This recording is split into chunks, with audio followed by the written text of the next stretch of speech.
یار آگے چلو بھائی، آگے چلو یار، چھوڑو بس.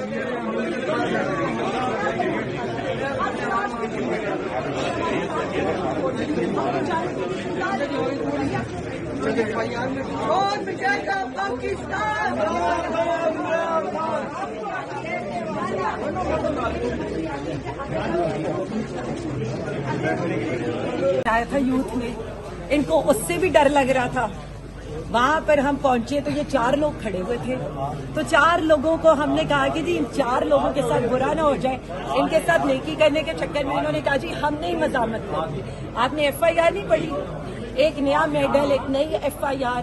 اور رات سے ان سے پوچھیں کہ آپ نے حبس بیجا میں کیوں رکھا ہوا تھا؟ جو کرنا ہے آپ کریں نا. اور ابھی بتائیں عدالت کو. میں تو کہہ رہی ہوں ہمارا آیو آج دے گا قرآن پہ حلف. ان کے لیے ہم نے یہ کہا کہ یہ پولیس والے ہمارے لوگ ہیں. ہم نے اپنے لڑکوں کو کہا کہ ہم صرف یہاں پر پرامن طور پر اکٹھے ہوئے. اور میں نے یہ کہا کہ میرے کسی ایک کارکن کو آپ نے اریسٹ نہیں کرنا، مجھے کرنا ہے کر لو. تو ٹھیک ہے، میں تو اپنے کارکنوں کو بچاؤں گی اور ہر حد تک جاؤں گی. کیونکہ اگر ایز اے چیف آرگنائزر میرے سامنے میرے لوگ اغوا ہو رہے ہوں گے، اریسٹ ہو رہے ہوں گے، تو میں تو انہیں اریسٹ نہیں ہونے دوں گی. اور میں ڈٹ کے کھڑی ہوں. یہ بتائیں، آپ پہ الزام ہے کہ آپ نے ورکروں نے جو ہے پولیس پہ پتھراؤ بھی کیا ہے، کیا ایسا ہے؟ میں تو کہہ رہی ہوں نا، قرآن پاک پہ حلف لینا. یہ 4 لوگ تھے اور ہمارے 250-300 بندہ تھا. اور ہم نے ان کو اس لیے یہ روکا کہ یہ 400 لوگ ہیں، یہ بھی ہمارے لوگ ہیں. یہ حلف لے کر کہیں کہ میں نے وہاں کھڑے ہو کر اپنے لوگوں کو نہیں کہا کہ یہاں پر آپ لوگ آرام سے اس لیے چلے جاؤ کہ یہ 4 لوگ ہیں، اگر کچھ ہو گیا ہم پرامن لوگ ہیں. اور اسی لیے ہم نے پرامن طور پر یہ سارا کچھ کرنا تھا. دیکھیں، آپ کس کو کہتے ہیں تشدد؟ آپ کسی کو پکڑ کے لے جائیں اور یہ کہہ کر لے کر جائیں کہ جی چوکی میں ہم آپ کے 2 لڑکوں کو ہم چھوڑ دیں گے، اور اس کے بعد آپ ہماری گاڑیاں سول لائن تھانے کے اندر گھسا دیں. کئی گھنٹے ہمارا اپنی فیملی سے کانٹیکٹ نہ ہو. جہاں پر آپ کرمنلز کو رکھتے ہیں زمین کے اوپر، آپ ہمیں وہ کریں تو کریں نا ظلم. ہم تو ہنس رہے ہیں اور ہنس کر سہیں گے، لیکن کارکنوں پر آنچ نہیں آنے دیں گے. عمران خان زندہ باد، پاکستان زندہ باد. 3 بجے انہوں نے ہمیں یہ بتایا کہ آپ کے اوپر FIR ہو گئی ہے. اس سے پہلے نہ کوئی پانی، نہ کوئی پتا کرنا، نہ لائر ایکسس، نہ فیملی ایکسس. آپ ہماری فیملیز کو تو بتا دیں، آپ ہمیں پکڑ کے لے گئے. میڈم، ظلم کا یہ سلسلہ کب تک جاری رہے گا؟ دیکھیں، ظلم کا یہ سلسلہ میرے پہ تو روز چلتا ہے. آپ کے سامنے مجھے نہیں پتا کہ ان کو میرے سے کیا ڈر ہے. یہ سب تماشے آپ لوگ دیکھ چکے ہیں. بیٹا میرے ہاتھ نہیں لگا رہے.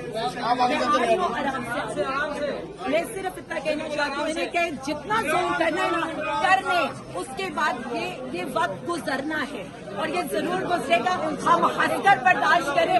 ان سے پوچھیں، یہ تو ابھی بھی آ کر دہائیاں دیتے ہیں. میڈم، رات کو کہاں رکھا گیا تھا آپ کو؟ کہاں رکھا گیا تھا؟ میں بتا رہی ہوں نا کہ ہمیں تو پتہ ہی نہیں ہے نا. انہوں نے تو ہماری گاڑیاں تک سول لائن تھانے میں یہ کہہ کر گھسوا دی کہ آپ کے لڑکوں کو ہم رہا کر دیں گے. تو مجھے تو یہ سمجھ نہیں آ رہی کہ یہ کیا کرنا چاہتے تھے. آپ صاف کہہ دیتے. ہم تو کہہ رہے تھے ہمارے کارکنوں کو چھوڑ دیں، ہم تو جانے کے لیے تیار ہیں.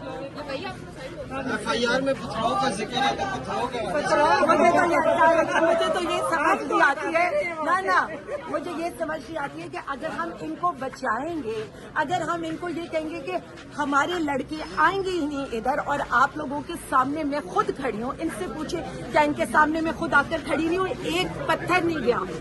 میڈم، سرکار میں مداخلت کی. عمران صاحب بتائیے گا ابھی تک کہاں تک میڈم کا یہ جو کیس پہنچا ہے؟ جی، ابھی ان کو پیش کیا گیا کورٹ کے اندر، اور بڑا بریفلی ہم نے اس کو ایکسپلین کیا سچویشن کو کہ FIR کیا ہے. تو یہ جو FIR ہے یہ بڑی کنٹراڈکٹری ہے.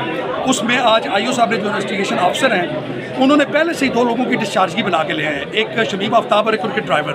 تو جب آپ خود ہی ایک FIR دیتے ہیں اور اس کے بعد اس پہ ڈسچارجی بنا دیتے ہیں کہ جی 2 لوگ جو ہے ان کو ہم نے راستے سے پکڑے گا، تو ساری کی ساری جو آپ کی FIR ہے وہ پھر جو ہے وہ فیک، فریولس اینڈ کنکاکٹڈ شو ہو جاتی ہے کورٹ کے سامنے.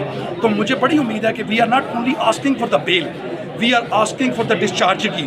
یہاں پہ ڈسچارج کی بنتی ہے. اس کی وجہ یہ ہے کہ جب آپ خود لوگوں کو پکڑ کر خود کہتے ہیں کہ یہ بے گناہ ہے، تو میرے خیال سے جتنی بھی FIR دی گئی ہے یہ خود سے تراش کے خراش کے بنائی گئی ہے اور ویٹنگ فار آرڈر ہے. انشاءاللہ امید ہے کہ نہ صرف بیل ہوگی بلکہ یہ FIR جو ہے وہ اس میں سے جو ملزمان ہے وہ ڈسچارج ہوگا. بہت شکریہ علی عمران صاحب.